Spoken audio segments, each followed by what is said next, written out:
Everyone loves Aung San Suu Kyi, once held as a political prisoner by a brutal military dictatorship, but now the de facto leader of democratic Myanmar, also known as Burma. She's captured the hearts of leaders across the globe. Barack Obama recently removed an array of economic sanctions on her Southeast Asian nation. So, with such an esteemed Nobel Peace Laureate now in charge, things are surely looking up for the people of Myanmar.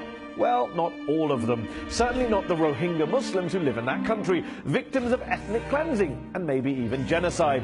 Yes, for years the Rohingya of Myanmar have lived basically as an underclass, most of them stateless. They've been terrorized by groups of violent Buddhists who wrongly labeled them illegal Bengali immigrants, and more than 120,000 of them have been forced into camps. The government doesn't even recognize the name Rohingya. But you know who else doesn't recognize the Rohingya? That's right, Aung San Suu Kyi. Not only was she accused of cowardice for refusing to call them by their name and criticized by the Dalai Lama, among others, but she's since demanded that the US government not use the name Rohingya either.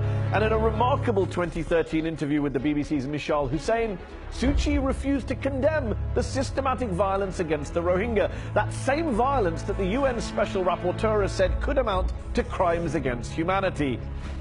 Muslims have been targeted, but also Buddhists have been subjected to violence. But there's fear on both sides. Both sides! Last time I checked, it wasn't Burmese Buddhists who were being confined to camps where they were slowly succumbing to starvation, despair and disease. And it wasn't Buddhists who were raped by soldiers at gunpoint during the violence that flared in Rakhine this October. Incidentally, it was later reported that Suu Kyi left that BBC interview muttering, "No one told me I was going to be interviewed by a Muslim." Charming. Now, defenders of Suu Kyi argue that her hands are tied by an all-powerful military elite. They also point to the new advisory commission her government set up, chaired by Kofi Annan no less, and basically tasked with ending the violence and promoting peace.